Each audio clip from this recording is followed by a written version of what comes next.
Encore moi. Là, on va y aller pour les prédictions dans l'Est. Les 4 séries qui sont dans l'Est, vraiment très intéressantes cette année, je trouve. À part peut-être une, qu'on sait pas mal déjà qu'est-ce qui va arriver.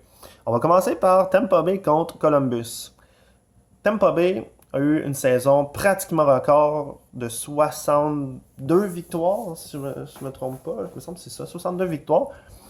Vont jouer contre Columbus qui ont tout donné pour ce qui est de la date limite des transactions. On allait chercher des Duchesne, Boychuk, des Engel, etc.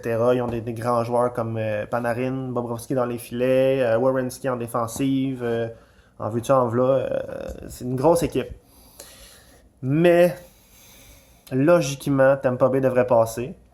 Je crois en 5 rencontres. Mais, la surprise dans l'Est pourrait être Columbus à cause de vraiment la grosse équipe qu'ils ont. Un entraîneur mitigé que les gens n'aiment pas beaucoup, mais qui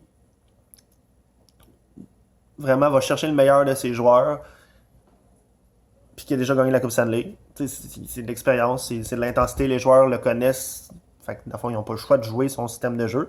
Mais ça va être vraiment une bonne série, quand même rapide, beaucoup de buts, à mon avis. Bobrovski contre Vasilevski, ça va être un bon duel, mais Tampa Bay vont l'emporter en 5, logiquement, à mon avis. Ensuite, Toronto-Boston. Toronto ont beaucoup de misère en défensive et leur gardien de but est vraiment instable. Une grosse attaque, mais Boston a beaucoup d'expérience. A des gardiens qui sont vraiment, depuis la fin de la saison, vraiment dans leur élément, stable. Une défensive quand même jeune, à part Chara, mais vraiment beaucoup d'expérience. Ça va être une grosse série, mais Boston va réussir à battre Toronto.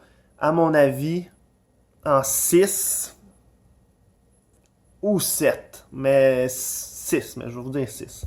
Ça va être une très très bonne série à regarder. Moi, c'est une des ceux que je ne vais pas manquer jamais.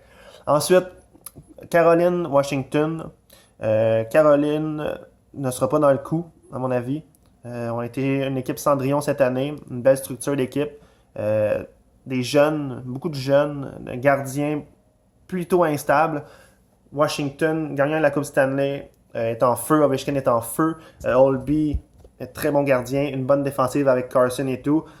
Ça va être Washington en 5, à mon avis. Ça a été court parce que, d'après moi, c'est une des séries les plus expéditives qu'il va y avoir cette année. Ensuite, Pittsburgh contre Islanders. Islanders, je vous dirais que c'est surprenant, mais avec un entraîneur comme Barry Trotz, ils ont prouvé qu'avec une bonne structure, tu n'as pas besoin des grosses vedettes pour remporter dans la Ligue nationale des parties. Un duo de goalers vraiment impressionnant, des bonnes statistiques malgré leur défensive qui est coup-ci, coup-ça. Une attaque quand même hermétique de 4 trios, mais c'est vraiment en structure qu'ils gagnent leur match. Puis tu joues contre les Pingouins. Les Pingouins, Matt Murray, on le sait, est chancelant. Le temps aussi peut se blesser facilement. Ils n'ont pas une grande défensive, mais ils ont quand même une équipe vraiment complète. Une grande ligne de centre. Des grosses vedettes en Crosby, Malkin, Kessel, etc. Ghetzo cette année qui a eu une très très bonne saison. Je crois que les Penguins vont remporter cette série-là en 6.